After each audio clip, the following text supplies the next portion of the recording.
All right, welcome back everybody to Slam School as we continue to focus on everyday advocacy. This is the third session of a continuing series. So if you're seeing this one for the first time, you should go back to the first one and then the second one and then this one. My name is Antero Garcia. I'm an assistant professor at Stanford University. Returning with us is Cathy Fleischer, a professor at Eastern Michigan University. And joining us today is Sarah Andrew Vaughn. Sarah, do you want to introduce yourself? Hi, I am a teacher in Ann Arbor Public Schools, and I'm also curriculum coordinator for the 612 English department here in Ann Arbor. Awesome. Thanks so much for joining us. I'll also just point out that I think Cathy and Sarah have written one of my favorite books to teach to pre-service teachers. Writing Outside Your Comfort Zone is different from the topic we'll be talking about today, but I just want to, there's a cool fan moment for me as an English ed professor. So I'm excited to see both of you together in a virtual space. Cathy, today we're talking about safe forms of advocacy. Is that right? Yes, we are. We're talking about safe forms of advocacy. Really gave you the easy question to get started. Yeah, why it's important to work in safe ways. Yeah. And this is building off of the SMART conversation that we had last week. Can you tell me a little bit about what we mean or what you mean when we say safe, and what does that look like as we get started and kind of dig into this in a second? Sure. I think for a lot of teachers to think about doing advocacy seems like kind of a scary thing, right? Mm-hmm. You know, how can I do this and still keep my job? If I do this, am I going to get fired? If I do this kind of work, am I going to be the one that all the other teachers kind of look at and try to avoid, right? Because you're doing something different. And so it's important to think about how we do this advocacy work in a way that's going to keep us safe and preserve our jobs and preserve our reputation. And so the best way, I think, is to start by thinking about this, that you don't do this work alone, right? You do this work with other people. All organizers tell us that that's what's so important in the kind of work you do, is to find other people who that you can help understand the issue that you care about and how to do this together. And one of the ways we talk about this is in terms of developing allies. It's really important to have allies, whether those allies are some of your colleagues, whether they're parents, whether they're community members, whether they're administrators. That idea of having allies in this work with you is super important. And a lot of that work happens in a proactive way. You know, so it's the constantly working with these other people to have them understand who you are, what you do, what your concerns are, and to listen to them and find out what their concerns are. So you're trying to find where your ideas, their ideas mesh, and how you can find ways to talk about them. And if you do this in a proactive way, developing these allies, when it becomes an issue of concern, you already have people who are inclined to be on your side. So to be safe, I would say the two major things are developing allies and to also think of proactively doing this. Again, as we talked about in the first session, this has to do with becoming a professional and how do you have advocacy as part of your professional life. And part of that is this constant reaching out and developing allies and having people understand how you're thinking about an issue. It's super helpful. And I feel like this is an ongoing question for me of how do you do all this and also sleep and also grade and also be present for other things? Do you have any thoughts on, the kinds of time commitments? I feel like allyship takes a lot of relationships to make happen. So that's a thought that's in the back of my head as you're describing this. Yeah, and when Sarah talks, I think she can talk a little bit more about how she's done it in terms of her time constraints. But here's what I think. When you put a little bit of time in for these kinds of things, it saves you so much time later on, right? When you have a parent raise all kinds of complaints because of a particular book you're using in a classroom, that's going to take you a lot of time. But if you have established from the very beginning relationships with parents about the kinds of teaching you're doing and why you do these kinds of books, and you make that as just part of what you do every day, it saves time in the long run. And you're right, teachers are super busy and there's so much going on. So part of what I'm really hoping, and I know the teachers I've been working with over the last 4 or 5 years are doing, is just making this a part of their everyday life, a little bit at a time. It doesn't have to be hours and hours every day, but just a little bit of time. I appreciate that. It also makes it feel a little bit more doable than having to, and, you know, thinking about allies, it's not about, you know, having to lead an entire movement, but joining small pieces at a time. So I guess jumping over, Sarah, I think it seems like you've been particularly proactive around working with, I think, parents and administrators. More if you could talk about your experiences with safety as an advocate. So if it's okay, I'll pick up where Cathy left off. Please, And yeah. just say that it's not so much that I devote 5 minutes a day to working on this. It's more like the issues that are so important to us that it's one of the things we think about all the time, that it seems like there's a way in every conversation you bring the conversation around to this topic that's mutually important to you and the person you're talking to. And so that saves time because it's part of your normal course of business.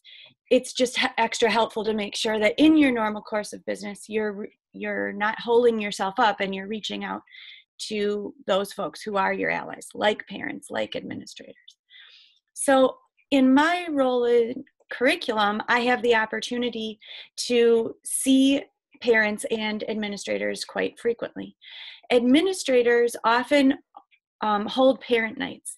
And at those parent nights, I go to the individual schools and I will make myself available, or it's very lucky that I have kids who are school age, who are the same age as the students that and teachers that we're supporting.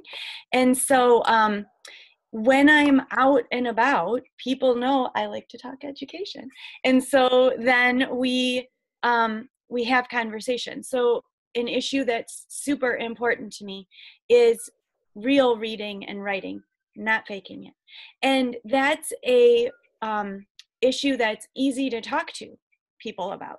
It's easy to say, oh, what was important about that to you and what made it important? And then when you make it about them, it's really easy for them to see how this is their issue too, if they didn't already know that, which real reading and real writing is everybody's issue. That's easy. That's an easy sell.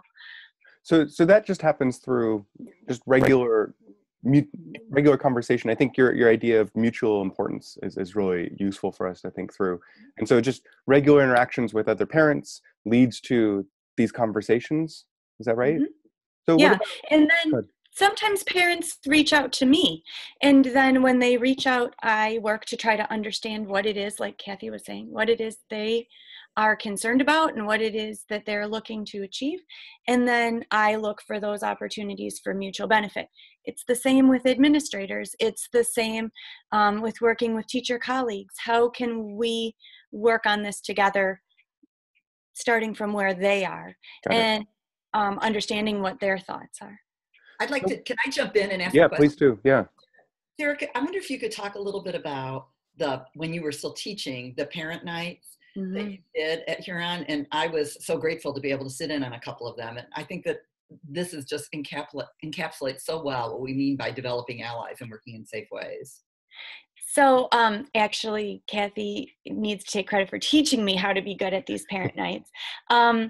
I would invite parents in, and it meant a lot that I was their student's teacher. When I try to offer parent nights as a curriculum coordinator and just broad parent nights, people only come for broad information, but really who comes out are parents who are seeking to understand how to best support their student in this class with their teacher. So I would invite parents in to my class, and they would most successfully be the parents of my students. And we would come in and we would all take a few minutes to write about a meaningful literacy experience. It could be reading, it could be writing, could be negative, could be awesome. Cool. And we'd quick write, and we just have some silence and lots of pens and papers and pencils and writing utensils, you know, what you need to do the work. And then we would take a turn for each person who wanted to share what it was that they'd written about. And I could then make a direct connection between what we were doing in my class and what was that meaningful, terrible, or wonderful reading or writing experience that they had, and how we try to avoid the terrible and work toward the wonderful.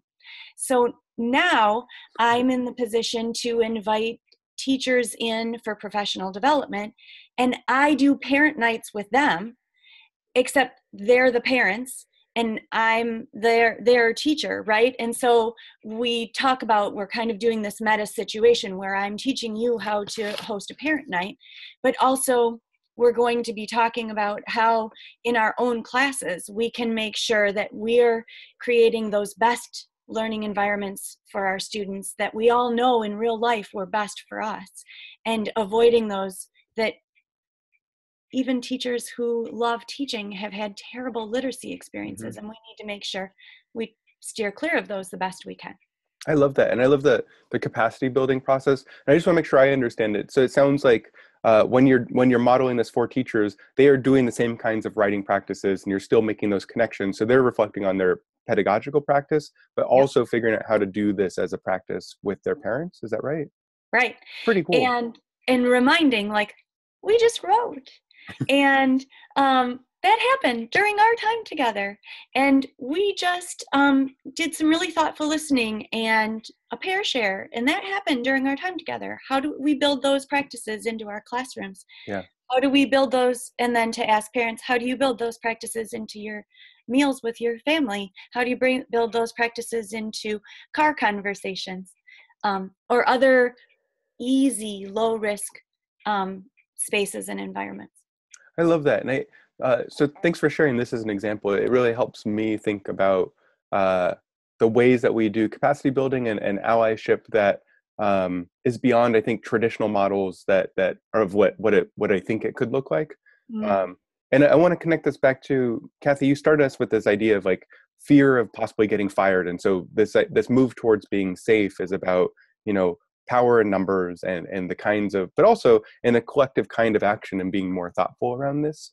And so hearing both of you talk just reminds me that these are relationships that you build with in terms of solidarity with teachers, with parents.